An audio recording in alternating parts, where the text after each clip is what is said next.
Chegou aquela hora daquele quadro tão esperado aqui do nosso Fenômeno Fica Alerta. É o quadro Fala Defensor, que está no ar.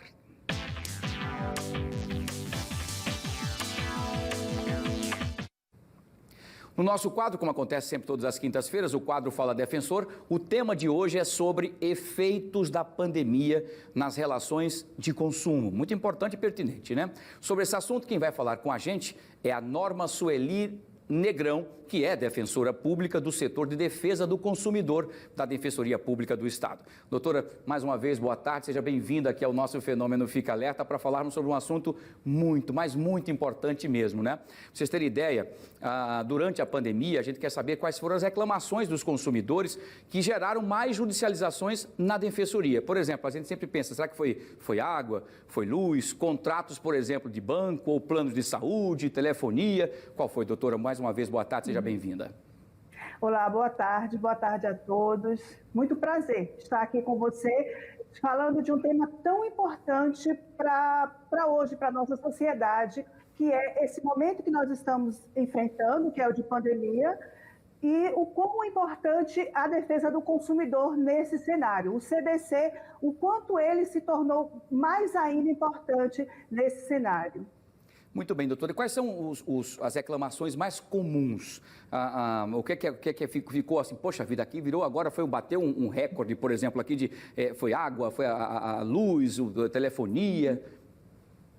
Eu queria fazer uma retrospectiva da pandemia, porque eu até conversava ontem, nós estamos hoje ainda no primeiro semestre de 2021, mas parece que ela tem 3 momentos, a gente pode dividir em termos de mercado em 3 momentos. Naquele primeiro momento, lá em março, quando a pandemia ela foi decretada, a situação sanitária, né, isso de pandemia, nós, naquele começo, tivemos a maior preocupação, escassez de recursos, e o próprio legislador federal, ele cuidou de se preocupar com toda a população, de fazer leis, principalmente porque nós entendemos que as pessoas, principalmente as mais vulneráveis, elas estariam muito expostas naquele cenário, porque nós estávamos no cenário que estava começando de pandemia, só que nós estávamos já começando uma crise econômica, porque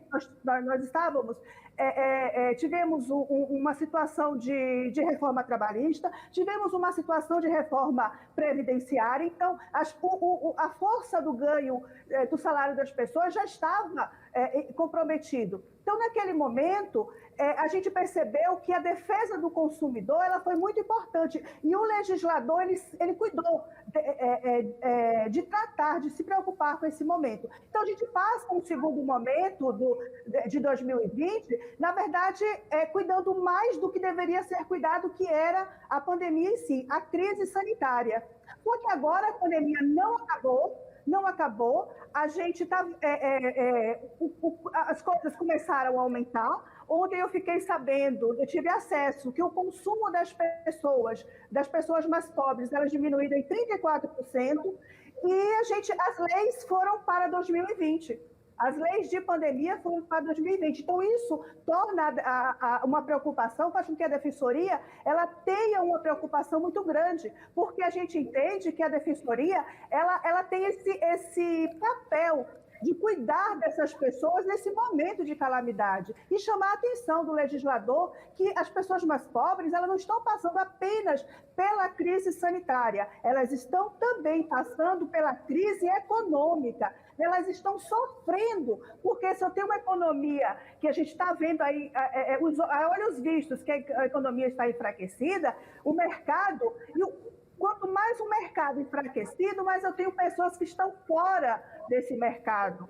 E essas pessoas que estão fora são justamente as pessoas mais pobres, que não têm condições de, com dignidade, usufruir dos bens de consumo. Perdão se eu me estendi, mas eu precisava fazer esse... Foi perfeito, então, porque acabou explicando didaticamente todo esse momento que nós estamos ainda vivendo, né? É uma crise sem precedentes em todos os setores. E a gente vê que as pessoas mais pobres, elas estão saindo muito mais sacrificadas nesse momento. Verdade. Então, e eu chamo a atenção do legislador federal, porque no primeiro semestre do ano passado houve essa preocupação. Nesse momento, esqueceu da população pobre enquanto passando pela pandemia. Nós temos um auxílio emergencial que não supre a necessidade dignamente das pessoas. Nós temos pessoas que perderam seus empregos, nós temos pessoas que foram diminuídos seus salários. Então, isso tudo compromete a forma, a dignidade das pessoas poder sobreviver nesse período tão crítico.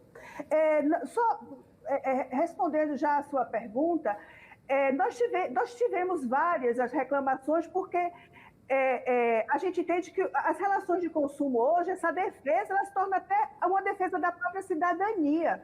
A gente não consegue uma pessoa viver em sociedade hoje, não existe mais como, sem ter o acesso à energia elétrica, sem ter o acesso à água, sem ter o seu acesso ao banco para tirar o seu dinheiro. Então, isso tudo, todos esses contratos hoje, eles já reforçam a vida da pessoa e uma vida com dignidade. Então, as primeiras questões que nós tivemos foi a própria questão da energia elétrica, a questão dos serviços públicos essenciais, porque nós temos um serviço que ele é regulado. O que significa esse serviço regulado?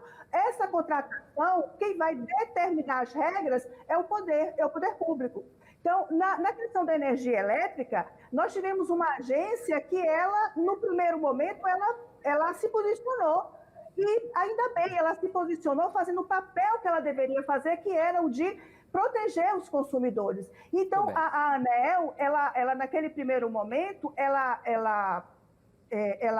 para os consumidores de baixa renda, e os consumidores de baixa renda são aqueles que utilizam até 220 kW por mês, até, não pode ultrapassar disso, ela permitiu que, primeiro, ela deu uma isenção de pagamento para esse público, e depois, até o dia de hoje, ela não permitiu que a inadimplência pudesse ser objeto de suspensão do serviço. Então, isso não foi obra do legislador, isso foi a ANEEL regulando o setor, que era a obrigação dela. Muito bem. Isso mesmo a gente não viu nos planos de saúde. A gente não viu. Ok. Doutora Norma, perfeita a explicação, é muito importante. É por conta do nosso tempo, e nós temos perguntas dos nossos telespectadores que querem fazer questionamentos à senhora. Vamos ver quem vai fazer, então, a primeira pergunta para a senhora. É a Josefa Campos. Ela pergunta o seguinte: doutora Norma, com a crise econômica durante a pandemia, as empresas podem suspender o fornecimento por falta de pagamento? Eita, doutora Norma, hein? A gente meio que antecipou, né? Isso. A crise econômica está sendo grave, as pessoas estão enfrentando junto com a crise sanitária. Bom, se essa empresa ela for de serviço público essencial, e aí vai ser água e luz, energia elétrica, eu posso garantir a você que para as pessoas de baixa renda, a legislação está impedindo, o regulamento está impedindo a suspensão em razão da inadimplência. Ou seja, a fatura ela vai continuar, vai ser cobrada, ela vai ser exigida. O consumidor vai continuar devendo. Só não vai ser possível a suspensão do serviço. Muito bem. O nosso sinal acabou? Nós estamos tendo dificuldade com o seu sinal, doutora Norma. Vamos tentar ver se a gente consegue restabelecer o sinal, a imagem. Nós ouvimos um pouco o som, mas acabou sendo cortado. Nós estamos pela internet. Doutora Norma, restabelecida. Agora sim, muito bem. É que a gente depende também das operadoras de internet, que também acabam tendo problemas, né? Tem que procurar a defensoria. Principalmente se tivermos naquela residência, naquela unidade consumidora, uma pessoa que dependa para a sua sobrevivência da energia elétrica. Então, o que é que a gente pede? Que as pessoas já previamente comuniquem que naquele lugar existe uma pessoa, isso com laudo médico, que precisa da energia elétrica, que seja para a manutenção da sua vida. Então, essas situações estão contempladas e não pode haver a suspensão do serviço. Outros serviços, ela não especificou se seria fora do serviço público essencial. Infelizmente, nós não temos situações de fora energia elétrica, porque tem a ver diretamente com a dignidade da pessoa humana. Eu não tenho condições de suspender um pagamento sem o cumprimento da obrigação, de suspender o serviço sem o cumprimento da obrigação. Perfeito, muito bem. Vamos lá, tem mais outras perguntas chegando aqui para a gente, dos nossos telespectadores, está aqui na telinha. Quem faz a pergunta para a doutora Norma é o Rafael Santos. Ele diz o seguinte: mesmo com carência, o plano de saúde pode se recusar a fazer atendimento quando eu precisar, doutora Norma? Olha, a carência ela é determinada por lei. Então, o plano, a depender daquelas situações pontuais, a carência ela é determinada por lei. No entanto, para a Covid, a gente entende que Covid é um evento futuro incerto, porque o que passa a carência as questões relacionadas ao que a gente chama de situações urgência ou emergência, aquelas situações que o consumidor não previu, porque a doença a gente não prevê. Então, a Covid está dentro dessa situação. Então, a carência ela é uma situação prevista legalmente, mas as situações de urgência, consideradas urgências e emergências, eu não vou ter carências para essas situações. Então, o plano é, sim, obrigado a cobrir as situações de urgência e carência. Perfeito. Doutora Norma, urgência e emergência. Muito bem, excelente essas informações, são informações das dúvidas, mas nós tivemos 200 mil perguntas, não vai dar para a gente fazer todas por conta do nosso tempo, mas a gente agradece já de coração pela sua participação, pela sua disponibilidade e pelas explicações aí de dirimir as dúvidas dos nossos telespectadores. Até a próxima quinta-feira, se Deus quiser. Muito boa tarde. Obrigada. Um abraço grande. Doutora Norma Sueli Negrão, defensora pública, trazendo informações importantes aí para você participar conosco.